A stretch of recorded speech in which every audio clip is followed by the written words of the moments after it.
भूत प्रेत से कौन नहीं डरता है। मैं तो समझता हूँ कि अधिकांश लोग भूत प्रेत का नाम से ही डर जाते हैं। मैं भी बचपन में ऐसे ही डर जाता था। जब मेरी माँ मुझे डराती थी कि देखो शैतानी मत करो, नहीं तो भूत पकड़ लेगा। और उस टाइम हम लोग सोचते रहते थे कि आखिर भूत होता क्या है, कैसा दिखता है, कैसा होता है, और वो भला मुझे क्यों पकड़ लेगा। लेकिन उस टाइम तो हम लोग के पास समझ होती नहीं थी, और वो जो घटना अंदर दिल के अंदर बैठ जाती है वो निकलती नहीं है। मैं भी अब भूत प्रेत से बहुत डरता था जब तक मैं 15-16 साल के नहीं हो गया।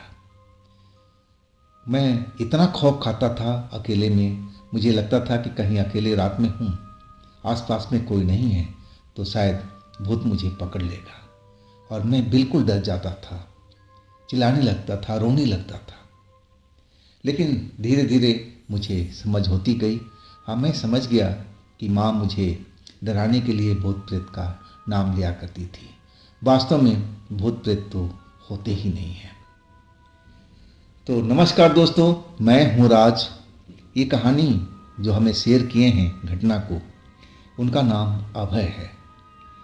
अभय का ये कहानी 2014 की है। अभय उत्तर प्रदेश के बलिया डिस्ट्रिक्ट के रहने वाले हैं। तो क्या हुआ था उनके साथ में, क्या घटी थी घटना, चलते हैं इनकी कहानी में। लेकिन दोस्तों, अगर आप मेरे चैनल पर पहली बार जुड़े हैं और अभी तक मेरे चैनल को सब्सक्राइब नहीं किया है तो प्लीज़ कर लीजिए, और साथ में बेल आइकन को ज़रूर दबाइएगा, वो भी ऑल पे करके। तो चलते हैं अभय की कहानी में। दोस्तों, मेरा नाम अभय है। ये घटना जब मेरे साथ में घटी थी तो मेरी उम्र करीब 21 या 22 साल की रही होगी। मेरे घर से जो मेरा नानी का घर था लगभग 1 घंटे के रास्ते पर था बाइक के द्वारा। और मैं छुट्टी के दिन और जब भी नानी बुलाती थी मैं चला जाता था। मुझे नानी के गांव में अच्छा लगता था, नानी के घर में अच्छा लगता था। नानी मुझे बहुत प्यार करती थी। अब मैं चाहता था कि मैं नानी के गांव पर ही रहूं, नानी के घर पर ही रहूं, लेकिन ऐसा नहीं हो पा रहा था। मुझे पढ़ाई भी करनी थी और माँ भेजती तो जरूर थी, कभी साथ में भी ले जाती थी। अब मैं जिद करता था कि माँ मुझे यहीं छोड़ दो, तो माँ कहती थी कि तू बड़ा हो जाएगा तो खुद ही आएगा नानी के पास में, और तेरी इच्छा हो तो तू जितना दिन चाहे रह सकता है, लेकिन अभी तो तुझे घर चलना है, तुझे स्कूल जाना है, पढ़ाई करनी है। और माँ मुझे ज़बरदस्ती नानी के पास से गांव ले आती थी। अब नानी से मुझे बहुत लगाव था। नानी मेरी हर एक इच्छा को, जिद को पूरी करने की कोशिश करती थी जो उनके बस में होता था। उनका भी अपना परिवार था। इतना जो मेरे साथ में घटी तो मैं सोच भी नहीं पाया था कि क्या भूत प्रेत होते हैं या नहीं होते हैं। मैं अपने गांव से, अपने घर से नानी के गांव जा रहा था। माँ ने कुछ सामान दिया था और बोली थी कि नानी के घर पहुंचा के आ जाओ। लेकिन मैं टाइम से तो निकला था बाइक ले करके, लेकिन मैं अपने गांव के पास में आया और वहाँ पर क्रिकेट मैच चल रहा था, और वो भी हमारे फेवरेट लड़के थे, टीम थी जो खेल रहे थे हमारे स्कूल के। अब मैं वहाँ खड़ा होकर के और उस मैच का आनंद लेने लगा था। अब जब मैच ख़त्म हुई तो शाम ढल चुकी थी। अब वहाँ से मुझे 1 घंटे का सफ़र तय करना था। हाँ, मैं अब चल दिया था अपनी बाइक तेज तेज भगाते हुए। अब मैं, मेरे जो नानी का गांव था, अब मेन रोड तो मैं पार कर चुका था। अब जो था 4 किलोमीटर का जो रास्ता था वो थोड़ा कच्चा पक्का था, टूटा फूटा भी था। और उस रास्ते पर आसपास में खेतों के अलावा और जोहड़ों के, पानी के जो जोहड़े होते हैं उसके अलावा और कुछ भी नहीं था। बस्ती आसपास में थी नहीं। और नानी के गांव के लोग बताया करते थे कि वो जो पानी का जोहड़ है वहाँ पर भूत प्रेत आत्माएं रात को घूमती रहती है। सूरज डूबते ही वो आत्माएं किसी को न किसी को दिखाई देने लगती थी जो उस वक्त वहाँ से गुजरता था। ऐसा ही लोग कहा करते थे, लेकिन मैं जानता नहीं था कि इस जगह पर ऐसा भी होता है। हाँ, मैं तो भूत प्रेत के नाम से बचपन में बहुत डरा था, लेकिन जब मैं स्कूल जाने लगा, पढ़ाई करने लगा, तो मुझे पता चला कि भूत प्रेत वास्तव में होते ही नहीं हैं। ये तो बच्चों की डराने के लिए ये कहानी बनाई गई है। और मैं उस रास्ते पर चल पड़ा था। अब करीब करीब अंधेरा काफ़ी हो चुका था। चांदनी रात थी तो मुझे थोड़ा अच्छा लग रहा था। आसपास के नज़ारे जो चांदनी रात में दिख रहे थे, अब मैं वही सब देखता हुआ बाइक आगे दौड़ाता चला जा रहा था। जब मैं पानी के जोहड़ के पास पहुंचा तो अचानक मेरी बाइक झटके से रुक गई। जैसे लगा कि बस ब्रेक लग गया हो, तगड़ा ब्रेक। अब पहिए जो थे बिल्कुल जाम हो गए थे। अब फिर इंजन बंद हो गया। मैं हैरान था कि आखिर मेरी बाइक को क्या हो गया। अब मैं दोबारा बाइक को स्टार्ट करने में लग गया, लेकिन सफल नहीं हो सका। आधा पौन घंटा मेरा वैसे ही खराब हो चुका था। अब सोचा कि चलो अब तो कुछ ही किलोमीटर रह गया है नानी के घर। मैं अब आराम से बाइक को ढकेलते हुए चल पड़ूंगा। अब वहीं पर दिखवाएंगे मिस्त्री को कि आखिर मेरे बाइक में हुआ तो क्या हुआ है। अब मैं उस पानी का जोहड़ के पास अपने बाइक को ढकेलते हुए और निकल रहा था। तभी पानी में बहुत तेज छपाक की आवाज़ सुनाई पड़ी। जैसे लगा कि पानी में कोई कूदा है, जंप किया है, कोई जानवर या पता नहीं कौन। अब स्वाभाविक था कि इतना तेज हलचल हुआ, तेज आवाज़ हुआ, तो मेरी जो इच्छा थी कि मैं देखूं कि आखिर पानी के अंदर में इतना तेज आवाज़ क्यों हुआ, कौन कूदा है पानी के अंदर में। मैं बाइक अपना खड़ा करके, अब मैं थक भी चुका था, सोचा थोड़ा ऐसे ही आराम मिल जाएगा, और नज़दीक पहुंच करके पानी के अंदर देखने लगा। मैं देखा कि एक सर दिखाई दे रहा था पानी के अंदर में, और वो भी एक लड़की का। उसका पूरा शरीर पानी के अंदर में था, बस जो गर्दन के ऊपर का हिस्सा था और वही मुझे नजर आ रहा था। उसकी बाल भीगे हुए मुझे दिखाई दे रहे थे और देखने में खूबसूरत सी लड़की मुझे नजर आ रही थी। आखिर ये पानी में कर क्या रही है। मैं तो समझा कि कहीं ये लड़की जानबूझ के पानी में तो नहीं कूदी है। अब मुझे ना जाने क्या हुआ, मैं उस लड़की को आवाज़ देने लगा कि मैडम मैडम, आप पानी में क्यों कूदी हैं? क्या आप सुसाइड करना चाहती हैं? सुसाइड करना ठीक नहीं होता है।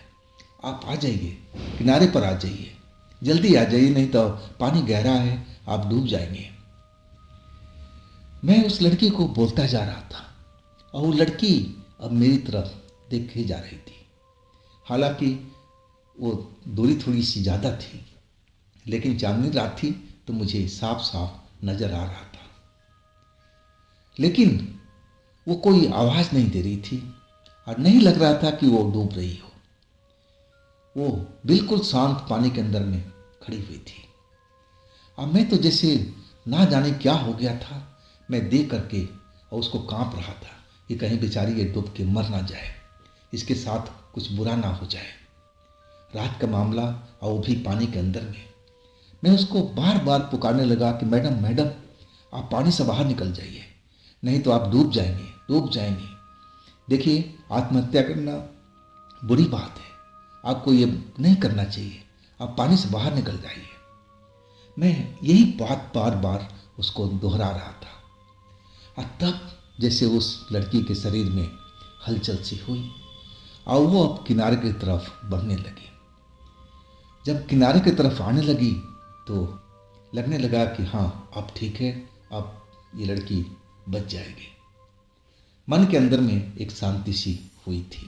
कहने का मतलब ये था, जब वो लड़की किनारे पे पहुंच गई तो मैं भी जल्दी से उसके पास पहुंच गया।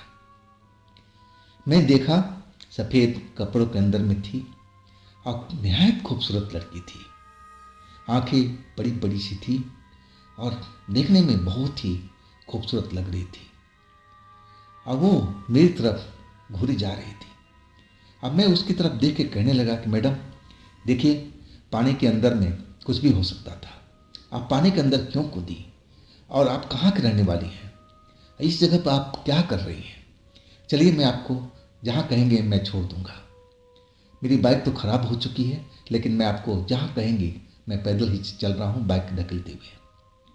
मैं उसको दिलासा दिलाने लगा था कि वो लड़की दोबारा ऐसी हरकत ना करे। और वो लड़की तो अब मेरे समीप आ गई थी। अब लगने लगा था कि एकदम पास में है, आस पास में।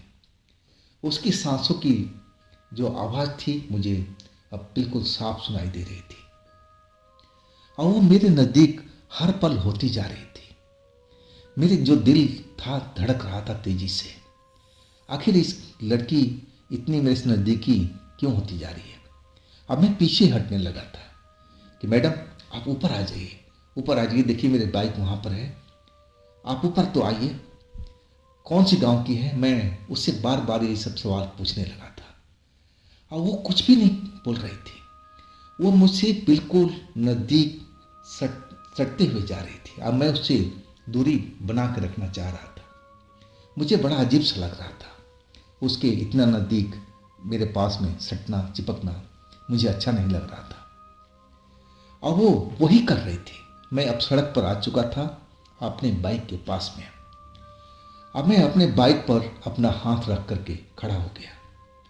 अब मैं कहने लगा कि मैडम आपने बताया नहीं कि आप किस गांव की हो। अब जो मैडम थी, लड़की थी, वो मुझसे दूरी बना करके खड़ी थी, ना जाने क्यों। और नहीं तो मैं बाइक से दूर था तो मेरे नज़दीक होने की बहुत कोशिश कर रही थी। और जैसे ही बाइक पर मैं अपना हाथ रख के खड़ा हुआ तो वो दूरी बना करके खड़ी और मेरी तरफ देखी। अब जो लड़की मेरे से थोड़ी दूरी बना के खड़ी थी और अचानक लगा जैसे वो ज़मीन पर गिर रही हो। अब वही हुआ, वो ज़मीन पर गिर चुकी थी। मैं देख करके एकदम डर गया। अब मैं उसकी तरफ दौड़ने ही वाला था और तभी एक आवाज़ मुझे सुनाई दी, खबरदार उसके पास बिल्कुल मत जाना। वो आवाज़ मुझे सुनाई दी तो मैं आवाज़ की साइड में मुड़ करके देखा तो देखता हूँ कि एक अधेड़ व्यक्ति और अपने हाथ में एक छोटा सा छड़ी लिए हुए था और वो भी सफ़ेद कपड़ों में मुझे दिखाई दिया। और वो मेरी तरफ देखते हुए कहने लगा, बेटा उसके पास बिल्कुल जाना नहीं, जाना मत, नहीं तो तुम मारे जाओगे बेटा, उससे दूर रहो, उससे दूर रहो। और जैसे ही वो अधेड़ व्यक्ति हमारे नज़दीक पहुंचा, जो लड़की जमीन पर गिरी हुई थी, लग रहा था कि उसको बेहोशी आ गई है, चक्कर आ गया है, और वो एक झटके से उठ करके खड़ी हो गई और सीधा दौड़ती हुई उस पानी के जोहड़ में कूद गई और देखते ही देखते पानी के अंदर में समा चुकी थी। एक तेज आवाज हुआ था पानी में छपाक का और फिर पानी धीरे धीरे धीरे धीरे करके शांत होते गया। अब तो जैसे मैं बिल्कुल डर चुका था कि ये सब क्या हुआ, ये लड़की कौन थी भाई, और ये पानी में क्यों कूद गई, और ये कूद करके गायब सी हो गई है। और तभी वो अधेड़ व्यक्ति मेरे बाइक के पास आ पहुंचा और मेरी बाइक पर छड़ी ठकठकाते हुए कहने लगा कि बेटा तुम बिल्कुल बाल बाल बच्चे हो, नहीं तो वो लड़की तुम्हें मार डालती, वो तुझे भी साथ में ले जाती पानी के अंदर में। अब तो जैसे मैं कांप गया था। मैं सोचने लगा कि क्या है ये सब क्या हो रहा है मेरे साथ में। और अधेड़ व्यक्ति अब मेरे बिल्कुल नज़दीक आकर के सट गया था, खड़ा हो गया था। मैंने उसकी तरफ देखा, उसका जो सफ़ेद कपड़ा था उस रात में भी एक अलग सी रोशनी सी चमक रहा था। मैं एकदम डर गया था वो सब चीज़ देख के, लड़की को वापस पानी के अंदर में छलांग लगाते हुए। और पानी के अंदर में गायब होते हुए। और तभी वह अधेड़ व्यक्ति फिर कहने लगा कि बेटा तुम यहाँ से निकल जाओ, नहीं तो ये लड़की जिसको नजर आ जाती है ना वो छोड़ती नहीं है। अब तो जैसे मैं कांप गया था उस अधेड़ व्यक्ति की बात सुन करके। अब मैं कहने लगा कि बाबा ये कौन थी लड़की, ये तो मैं पानी के अंदर से देखा था। अब मैं समझा कि ये आत्महत्या करने के लिए आई है। वो बुजुर्ग अधेड़ व्यक्ति हंस पड़ा।